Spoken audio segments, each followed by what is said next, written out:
আসসালামু আলাইকুম ও রাহমাতুল্লাহি ওয়া বারাকাতু। কেমন আছেন আমার আদরের কলিজার টুকরা আপুরা? আল্লাহ পাক সবাইকে ভালো সুস্থ রাখার তৌফিক দান করুন, এই দোয়া সবসময় করছি এবং আপনাদের দোয়া আশীর্বাদে আমিও ভালো আছি। আলহামদুলিল্লাহ, আল্লাহর কাছে শুকরিয়া জানাচ্ছি। আজকে আমি আপনাদের সামনে হাজির হয়েছি আপুরা। ফুলকপি, আমি এখানে ফুলকপি কেটে নিয়েছি এবং সিম কেটে নিয়েছি এবং আলু। তো নতুন আলু, নতুন ফুলকপি, নতুন সিমের সিজন এখন। আমি আজকে ফুলকপি, আলু, সিম রান্না করব শুটকি দিয়ে। তো এখানে আমি শুটকি ২ রকমের নিয়েছি। তো এই শুটকি আমি কেটে ধুয়ে পরিষ্কার করে নিয়েছি। আমি এই শুটকি দিয়ে আমি ফুলকপি তরকারি রান্না করব। তো আমি কিছু শুটকি ভুনা করে উঠিয়ে নিব। তো তা আমি এখানে টমেটো কেটে রেখেছি, মশলা মিক্সড করে রেখেছি, আর এখানে পেঁয়াজ কাঁচামরিচ কেটে নিয়েছি। তারপরে চলুন ফুলকপি শুটকি দিয়ে তরকারি রান্না করানো যাক।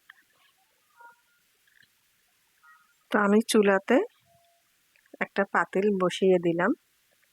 এখন আমি এখানে পাতিলে সরিষার তেল দিয়ে দিব। বিসমিল্লাহির রহমানির রহিম। দিয়ে দিলাম সরিষার তেল। আমি এখন শুটকিগুলো তেলে একটু ভেজে নেব।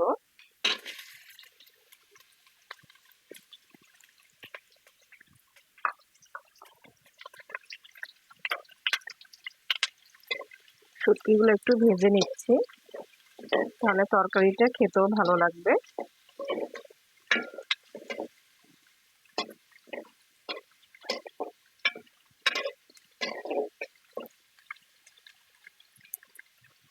শুটকিগুলো ভাজানো হয়ে গেছে, এখন আমি এর মধ্যে পেঁয়াজ দিয়ে দিব।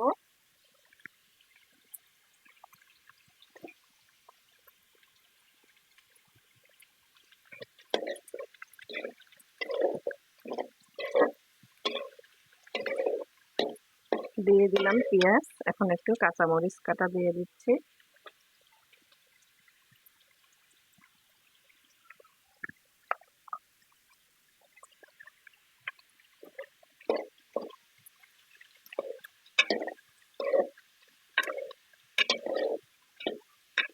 এবং মশলা মিক্সড করানো এগুলো দিয়ে দিব।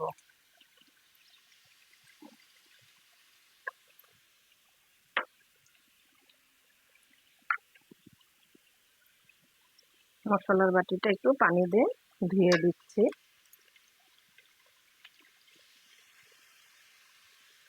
এখন আমি শুটকিগুলো একটু কষিয়ে নেব।